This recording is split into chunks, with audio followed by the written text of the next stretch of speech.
Donald Trump tariff पर प्रधानमंत्री नरेंद्र मोदी का जवाब यहां पर सामने आया है। प्रधानमंत्री की तरफ से कहा गया है भारत अपने हितों से समझौता नहीं करेगा, किसानों के हितों से समझौता नहीं करेंगे। तो यहां पर हम जानते हैं कि किस तरह से अमेरिकी राष्ट्रपति डोनाल्ड ट्रंप ने भारत पर 25% अतिरिक्त टैरिफ लगा दिया है, जिसके बाद अब कुल मिलाकर 50% का टैरिफ जो है वो भारत के ऊपर लगा दिया गया है, जो ब्राजील के बाद सबसे ज्यादा है भारत के पास। और अब यहां पर भारत की तरफ से लगातार प्रतिक्रिया जाहिर यहां पर की जा रही है। प्रधानमंत्री नरेंद्र मोदी ने कहा है कि भारत अपने हितों से समझौता नहीं करेगा, किसानों के हितों से समझौता नहीं किया जाएगा। पीएम ने कहा है कि मैं जानता हूं मुझे बड़ी कीमत चुकानी पड़ेगी। सुनवाते हैं प्रधानमंत्री का बयान।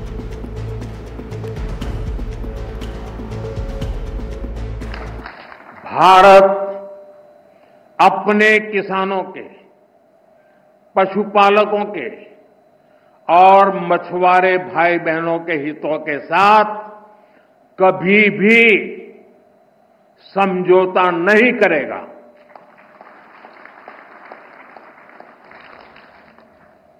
और मैं जानता हूं व्यक्तिगत रूप से मुझे बहुत बड़ी कीमत चुकानी पड़ेगी, लेकिन मैं इसके लिए तैयार हूं। मेरे देश के किसानों के लिए, मेरे देश के मछुआरों के लिए, मेरे देश के पशुपालकों के लिए आज भारत तैयार है।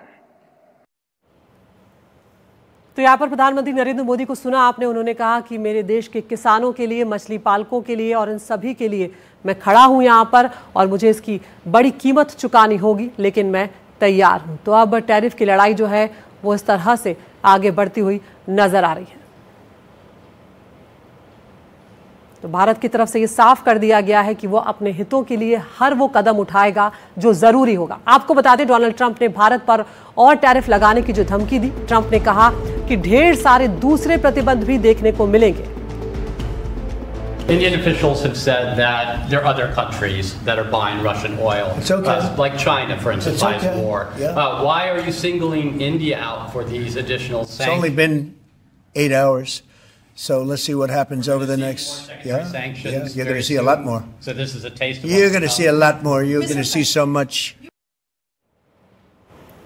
तो यहाँ पर डोनाल्ड ट्रंप को सुना आपने, उन्होंने कहा है कि अभी 50% टैरिफ लगाकर सिर्फ 8 घंटे ही हुए हैं और अभी आगे आने वाले वक्त में बहुत कुछ देखने को मिलेगा। तो सीधे तौर पर यहाँ पर डोनाल्ड ट्रंप जो हैं वो और ज्यादा प्रतिबंध लगाने की धमकी देते हुए नजर आ रहे हैं। हमारे मैनेजिंग एडिटर अखिलेश शर्मा हमारे साथ जुड़ गए हैं। अखिलेश, यहाँ पर प्रधानमंत्री नरेंद्र मोदी को हमने सुना, उन्होंने सीधे तौर पर यहाँ पर दो टूक बात कह दी है। उन्होंने कह दिया है यहाँ पर कि भले ही अपनी ज्यादा उन्हें इस बात के लिए कीमत चुकानी पड़े, लेकिन वो भारत के हितों से समझौता नहीं करने वाले, और ये अपने आप में बहुत सख्त स्टैंड भारत की तरफ से लेते हुए नजर आ रहे हैं। बिल्कुल, जहां तक द्विपक्षीय व्यापार समझौते का सवाल है, आप जानती है कि इसी महीने के अंत तक अमेरिका का जो एक डेलीगेशन है वो भारत आने वाला है, जिसमें कि द्विपक्षीय बातचीत जो है उसको आगे बढ़ाने की बात हो रही थी। ये जो बीटीए है, बायलैटरल ट्रेड एग्रीमेंट, इसको लेकर के चर्चा लगातार चल रही है। लेकिन जो अटका हुआ है मामला, सूत्रों के मुताबिक वो इसी बात पर अटका हुआ था कि जो अमेरिका चाहता है कि भारत अपने कृषि क्षेत्र को उसके उत्पादों के लिए खोल दे, डेयरी प्रोडक्ट्स के लिए खोल दे, फिशिंग प्रोडक्ट्स के लिए खोल दे। तो भारत इस पर बिल्कुल दो टूक है। भारत बिल्कुल साफ कह चुका है कि वो इस पर कोई भी समझौता नहीं करेगा, और यही बात पीएम नरेंद्र मोदी ने बिल्कुल स्पष्ट शब्दों में कह दी है। उन्होंने कहा कि भारत किसी भी सूरत में अपने किसानों, पशुपालकों और मछुआरों के हितों पर कोई समझौता नहीं होने देगा। उन्होंने यहाँ तक कहा कि अगर कि वो जानते हैं कि इसके लिए उनको व्यक्तिगत तौर पर कोई एक बड़ी कीमत चुकानी पड़ेगी, और वो एक बड़ी कीमत चुकाने के लिए भी तैयार है। तो ये बहुत बड़ी बात पीएम मोदी की ओर से कही गई है। वो ये कह रहे हैं कि वो कोई भी कीमत चुकाने के लिए तैयार है, किसी भी सूरत में जो भारतीय किसान हैं, पशुपालक हैं, मछुआरे हैं, उनके हितों पर कोई आंच नहीं आने दी जाएगी। बिल्कुल अखिलेश, आप बने रहिए हमारे साथ। यहाँ पर एक बार फिर से हम सुनवाते हैं कि प्रधानमंत्री नरेंद्र मोदी ने किस तरह से जवाब दिया है।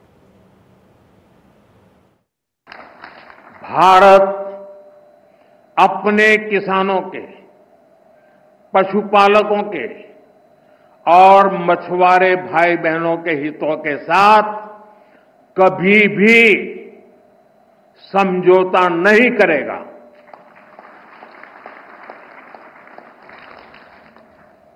और मैं जानता हूं व्यक्तिगत रूप से मुझे बहुत बड़ी कीमत चुकानी पड़ेगी, लेकिन मैं इसके लिए तैयार हूं। मेरे देश के किसानों के लिए, मेरे देश के मछुआरों के लिए, मेरे देश के पशुपालकों के लिए आज भारत तैयार है।